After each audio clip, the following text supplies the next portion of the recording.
रावलपिंडी में मुतवक्के खतरात और अमन के सूरत हाल के तनाजुर में अडियाला जेल की बैरूनी सिक्योरिटी हाई अलर्ट कर दी गई। खुसूसी सिक्योरिटी प्लान नाफिजुल अमल है, इसी पर बात करेंगे।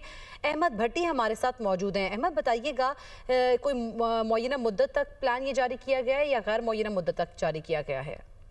बिल्कुल, रावलपिंडी पुलिस ने और आज ये नाफिजुल अमल कर दिया गया है, जो गैर मुअय्यना मुद्दत तक जारी रहेगा। अडियाला जेल के रास्तों पर 5 पिकेट्स हैं, जिस पर पुलिस की भारी नफरी तैनात की गई है, जिसमें नाका दैगल, गेट 1, गेट 5, फैक्ट्री नाका और गोरखपुर नाका मौजूद है। जबकि ये ड्यूटी 12-12 घंटे की 2 शिफ्टों में तकसीम की गई है और 12 थानों के SHOs, खवातीन पुलिस अफसर और एहलकार तैनात होंगे। RMP फोर्स, पंजाब कांस्टेबलरी, थानों का अमला समेत 700 से ज्यादा एहलकार और अफसर तैनात होंगे। सिक्योरिटी ड्यूटी पर मामूर एहलकार रबर बुलेट, स्टील गैस, डंडों, शील्ड और एंटी रेड के सामान से लेस होंगे। ट्रैफिक पुलिस के 10 अफसर व एहलकार भी तैनात किए गए हैं और लिफ्टर भी मौजूद रहेगा। कैदी वैन्स भी मौजूद होंगी। अडियाला गार्ड की जफरी कचहरी ड्यूटी के बाद स्टैंड बाई रहेगी।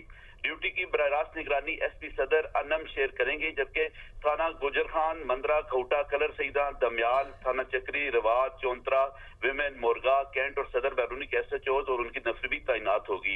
इस सिक्योरिटी ड्यूटी को आज से नाफिजुल अमल कर दिया गया है और 2 शिफ्टों में ये काम किया जाएगा, जिसमें 12-12 घंटे की ड्यूटी है और इनकी मुकम्मल मॉनिटरिंग SSP ऑपरेशन करेंगे।